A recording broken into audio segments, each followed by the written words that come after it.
What is money laundering and its impact on society? Hello and welcome to our new video. We often see money laundering taking place on the big and small screen. The popular show Breaking Bad has also shown the drug manufacturer, Walter White, who tries to conceal his illegal earnings by buying a car wash and laundering money into it, under the pretense of real customers. For starters, money laundering cleans the dirty origins of illegally obtained cash. So money launderers are criminals who use illegal means to earn money.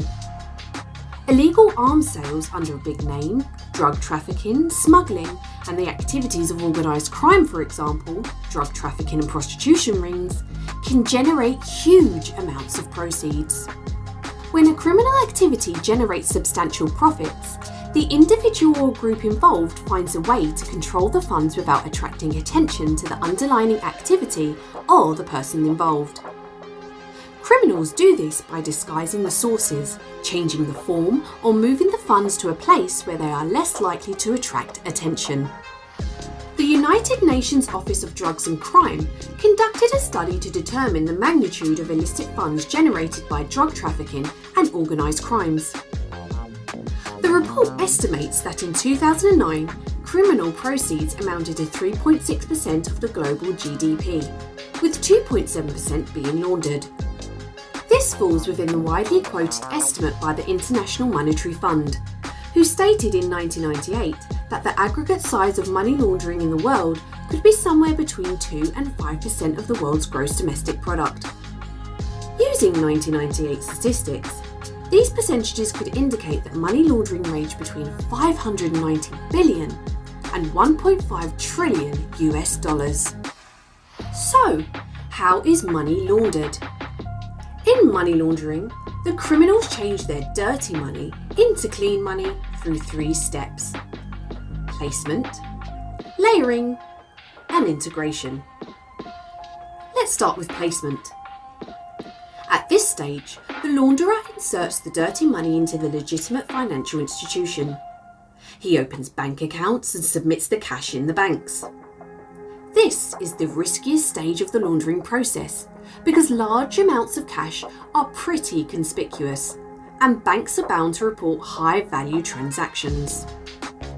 The second stage is layering, which involves sending money through various financial transactions to change its form and make it difficult to follow. Several bank-to-bank transfers, wire transfers between different accounts in different names in different countries, making deposits and withdrawals to continually vary the amount of money in the accounts, changing the money's currency, and purchasing high-value property, possessions, and expensive items, for example, to change the form of the money.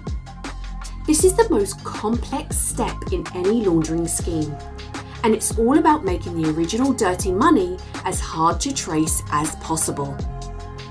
And lastly, integration.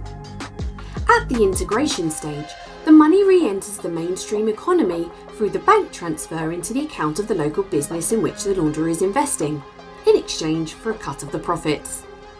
At this point, the criminal can use the money without getting caught. It's very difficult to catch a launderer during the integration stage if there is no documentation during the previous stages. Where does money laundering occur?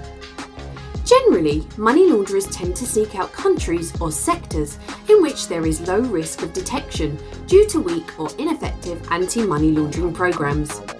Now, as the objective of money laundering is to get the illegal funds back to the individual who generated them, launderers usually prefer to move funds through stable financial systems. Asian and African countries are more prone to crimes like these, as your judiciary is under the government and could be weak. The impact of money laundering on societies and economy.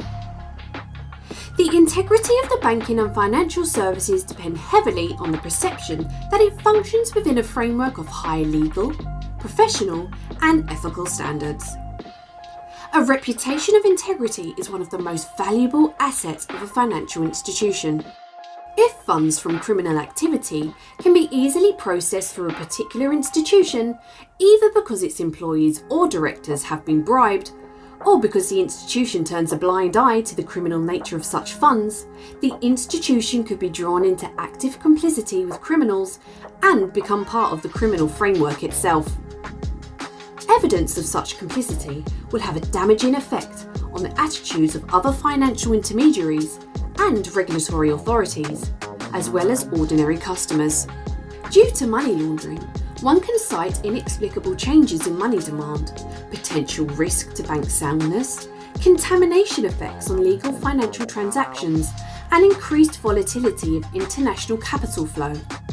Also, as it rewards corruption and crime, successful money laundering damages the integrity of the entire society. Impact on economic development. Launderers are continuously looking for new routes of laundering their funds. Economies with growing or developing financial centres, but inadequate controls, are particularly vulnerable, as established financial centre countries implement comprehensive anti-money laundering regimes.